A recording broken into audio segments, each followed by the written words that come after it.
이제 마지막 발제자로 홍지수 작가님 모시겠습니다. 아까 말씀드린 대로 트럼프를 당선시킨 PC의 정책을 통해서 우리 대한민국 사람들에게 PC에 대해서 굉장히 좋은 강연과 또 책을 내주셨는데요. 오늘 PC, 포용, 관용, 다양성 존중, 인권의 탈선 전체주의라는 그런 제목으로 토론을 해주시겠습니다. 네, 좀 환영합니다.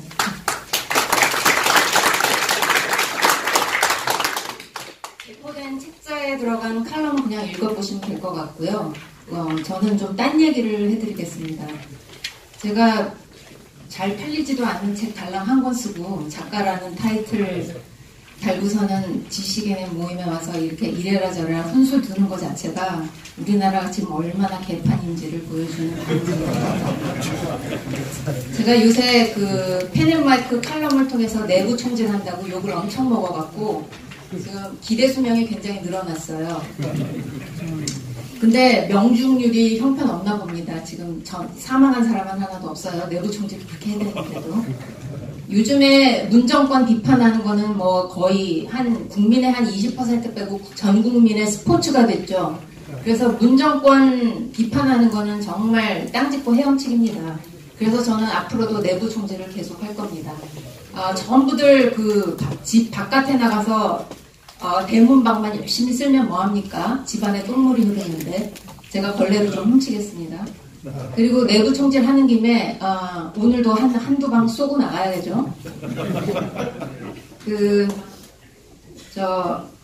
대통령 탄핵하는 앞잡이 역할을 한 대통령을 가시나라고 부른 머스마가 아직도 여의도에서 활보를 하고 대통령 출당시킨 방자가 이도령 행세하는 이 현실이 정말 안타깝습니다.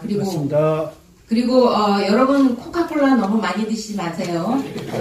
목 넘기면 짜릿할지 모르지만 그게 몸에 백해무익한 설탕물에다가 카라멜 색소 탄 겁니다. 맞습니다. 무슨 뜻인지는 다 아시리라고 생각해요.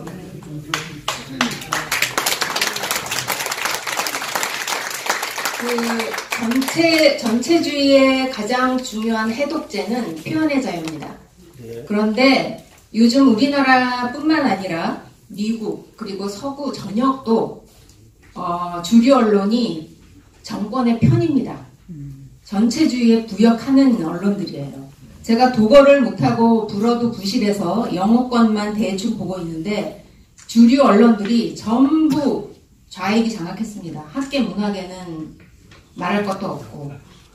근데 여러분이 서구 사회가 모두 표현의 자유를 존중한다고 알고 계시는데 진정한 표현의 자유가 존재하는 나라는 미국밖에 없습니다. 미국에서는 헌법 수정 제1조에서 의회는 표현의 자유를 억압하는 어떤 법안도 제정할 수 없다고 못 박아놓고 있어요. 이런 조항이 있는 나라는 미국밖에 없습니다. 그래서 요즘 제 강연을 보신 분들은 다 아시겠지만 요새 성소수자나 아니면은 불법 체류자나 그리고 서구 사회 이민원 무슬림들에 대한 비판은 절대로 못하게 하고 있죠. 증오 표현을 규제한다는 미명하에.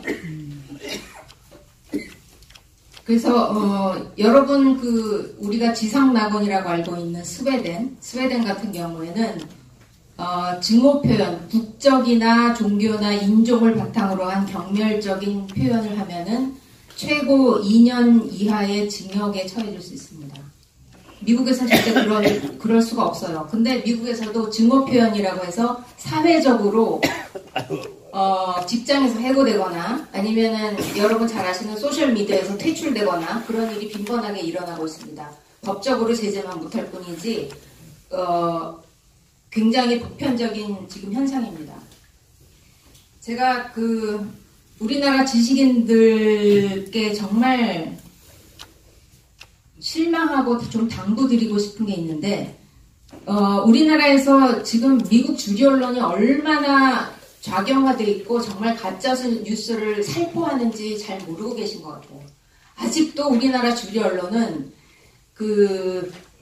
뉴욕타임즈나 CNN이나 워싱턴 포스트 같은 주류 언론에 나오는 보도를 거의 바이블, 성경처럼 생각합니다. 아직도 인용하고 있어요.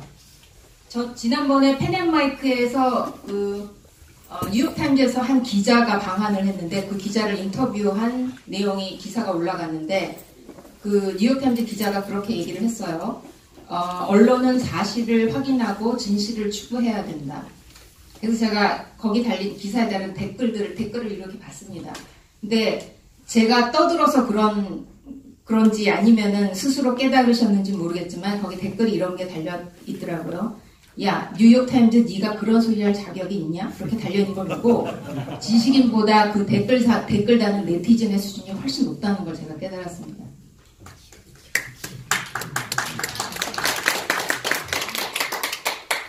제가 우리나라 지식인들이 미국에 대해서 굉장히 아는 척을 많이 하지만 얼마나 모르는지를 제가 사례를 몇 가지 말씀드릴게요.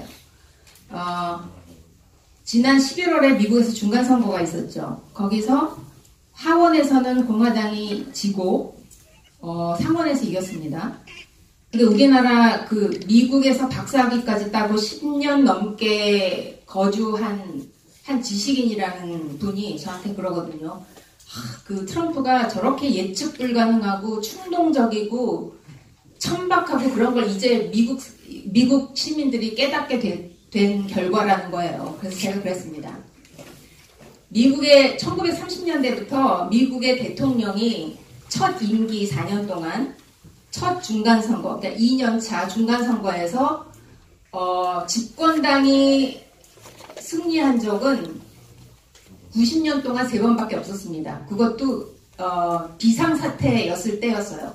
대공황 때 한 번, 그 다음에 클린턴 탄핵되고 나서 한 번, 그 다음에 부시 9.11 테러 사건 난 이후에 딱 3번밖에 없습니다. 그리고 오바마는 첫 임기 2년 차에 하원에서 63석을 잃었어요.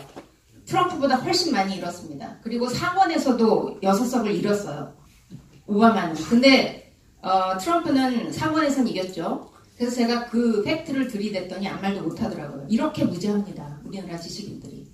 그리고 우리나라 언론에서 뭐라고 보도를 했냐면 집권 빼앗긴 트럼프라고 보도를 했어요. 집권 2년 만에 하원을 빼앗긴 대통령은 부지기수입니다. 3명 빼고 다 빼앗겼어요. 그러니까 이런 말도 안 되는 보도를 하고 있습니다. 말도 안 되는 보도는 아니죠. 사실이긴 하지만 제대로 된 사실은 아니죠. 이런 식으로 어떻게든 트럼프를 부정적인 시각으로 보려는 보도들이 너무나도 만연해 있어요.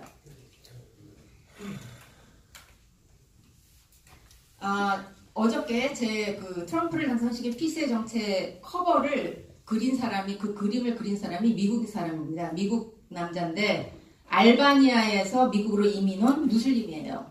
옛날에 무슬림이었는데 이제는 종교를 버리고 무신론자입니다. 어제 이제 이메일이 왔는데 그 표지 그림이 너무 마음에 든다고 프린트해달라고 하는 사람들이 있는데 프린트해줘도 되겠냐고 해서 하라고 커버를 마음에 든다는 사람들이 있어서 정말 기쁘다고 제가 그러면서 우리나라에 지금 오바마에 상응하는 사람이 대통령을 하고 있다. 그랬더니 삼가 조의를 표한다면서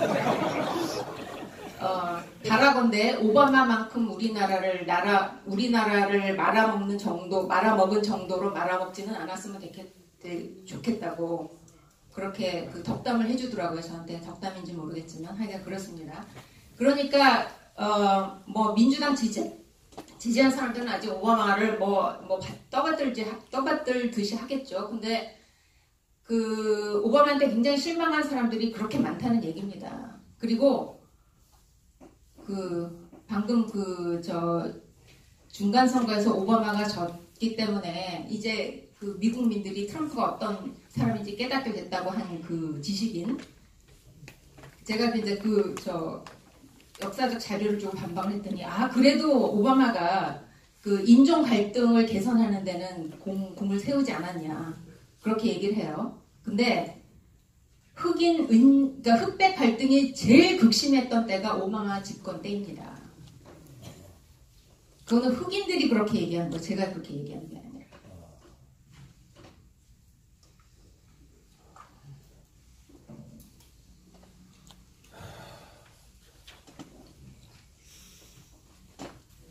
그리고 얼마 전에 또 그 우리나라 지식인 한 사람이 문 정권이나 트럼프 정권이나 자기 입맛에 안 맞는 뉴스는 모두 가짜 뉴스라고 한다 하면서 동일선상에서 비판을 하더라고요. 근데 우리나라는 주류 언론이 다 문정권 하수인이죠. 미국 주류 언론은 다 지금 그 트럼프에 반대입니다. 트럼프에 반대하는 언론들이에요. 그리고 지금 미국의 언론은 언론의 자유를 넘어서 아주 언론의 방종을 누리고 있습니다. 방종을. 가짜 뉴스를 아주 그 대량 생산해내고 있어요. 예를 들어서 얼마 전에 시리아에서 철군하겠다고 발표를 했죠. 그 트럼프 정권에서. 근데 워싱턴 포스트에서 2018년 4월 19일에 맥스 부트라는 군사 역사학자가 있습니다. 군사 역사학자가 있는데 상당히 유명한 사람이에요. 그 사람이 그때 어떤 얘기를 했냐면 트럼프는 그 워싱턴 포스트에 실린 기사에서 트럼프는 제대로 한 게 하나도 없다. 왜 시리아에서 철군하지 않는지 모르겠다. 이런 칼럼을 썼습니다. 근데 12월에 트럼프가 시리아에서 철군한다고 발표하고 났더니 12월 19일 날 지난해 12월 19일 날 똑같은 사람이 칼럼을 썼어요. 트럼프가 시리아에서 철군하는 거는 미국의 적에게 아주 큰 크리스마스 선물을 안겨주는 셈이다 라고 썼더라고요. 똑같은 사람이. 똑같은 사안을 놓고. 그러니까 트럼프가 A를 하면 A를 한다고 비판하고 B를 하면 B를 한다고 비판합니다. 그리고 제임스 매티스 국방장관이 해임됐죠. 해임되고 나서 우리나라 기사들을 쭉 봤더니 뒤끝 장렬 트럼프 매티스를 해임하다 뭐 이렇게 나왔어요. 뒤끝 장렬은 뭡니까? 내셔널 리뷰라는 그 보수 성향의 잡지가 있어요. 그 잡지에 빅터 데이비스 한슨이라는 군사 역사학자가 매티스의 해임과 관련해서 기사를 썼습니다. 그런데 매티스가 해임된 이유는 여러 가지겠지만 그 중에 중요한 이유가 정책적 갈등이에요. 트럼프와. 매티스는 파리 기후협약에서 미국이 탈퇴하는 거 반대했고 이스라엘의 수도를 예루살렘으로 인정하는 정책에 대해서 반대했습니다. 그리고 이란 핵협정에서 탈퇴하는 것도 반대했고요. 그 다음에 트랜스젠더 군 복무 규정을 수정하는 것도 반대했습니다. 이렇게 굵직굵직한 사안에 대해서 최고 통수권자하고 갈등이 있으면 당연히 사임하는 수밖에 없죠. 그리고 매티스가 국방장관으로 근무한 기간이 그렇게 짧지도 않았어요. 보통 다른 그 국방장관들에 비해서. 그러니까 이런 식으로 굉장히 왜곡된 보도를 하고 있습니다. 우리나라에서.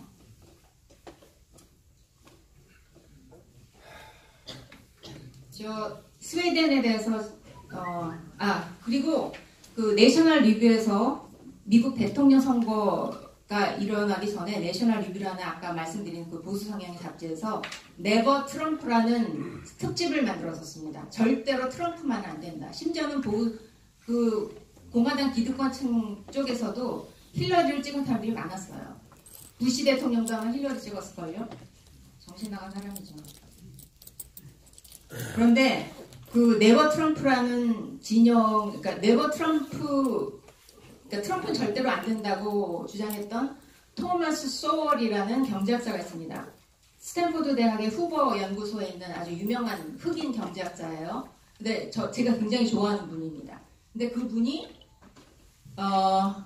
대선 전에 한 사람과 토크쇼, 그러니까 라디오 토크쇼 진행자와 인터뷰에서 그런 얘기를 했어요. 힐러리를 찍는 거는 디자스터, 재앙이고 트럼프를 찍는 거는 리스크, 위험을 감수하는 거다. 그러니까 도박이라는 얘기죠. 어떻게 될지 모른다. 그러니까 명백한 재앙을 선택하느니 도박을 하는 게 낫겠다고 얘기를 했어요. 그래서 아마 트럼프를 찍은 것 같습니다. 울며 겨자 먹기로. 근데 얼마 전에 다시 그 인터뷰를 했던 사람이 다시 인터뷰를 했어요. 토마스 소울이라는 교수를. 지금은 어떠냐 그랬더니 자기가 괜한 걱정을 한 것 같다. 아주 대단히 만족스럽다. 현재까지는 그렇게 얘기를 했습니다.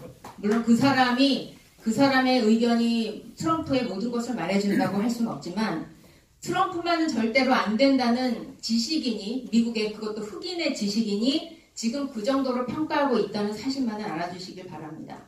그리고 지금 흑인 사이에서 트럼프에 대한 지지율이 40%에 육박하고 있어요. 이거는 미국 역사상 공화당 그 대통령으로서는 전례가 없는 그 사건입니다. 그리고 히스패닉, 아시안, 그 다음에 그 흑인 실업률이 역사상 최저예요. 역사상.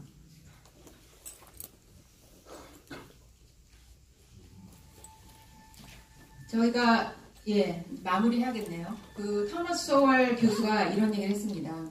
신세대는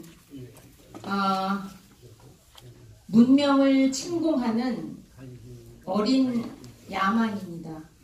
신세대는 신세대가 등장할 때마다 문명화시켜야 된다, 그런 얘기를 했습니다. 근데 우리가 너무 경제적으로 풍족해지면 자연히, 나이가 들고 그러면 자연히 보수 성향이 된다고 너무 안이하게 생각하고, 젊은 세대에 대한 그 자유민주주의와 시장경제 가치를 소중하게 생각하는 교육을 너무 소홀히 해오지 않았나, 그런 생각이 듭니다. 우리 모두의 책임이라고 생각합니다.